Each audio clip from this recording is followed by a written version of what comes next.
This is the smoothest little generator I've worked on.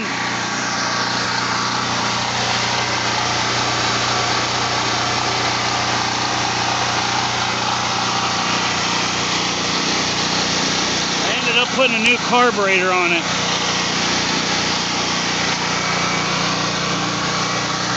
It's producing power too. That's quiet for a little generator. Yeah, if I can find it, the original carburetor here, the float was missing the pin to hold it inside the carburetor here. Yeah, this pin was missing. And yeah, somebody's tore into it before. So, and I fixed a few other things. I didn't have the spring attached for the throttle. That's to just kind of help stabilize it a little bit.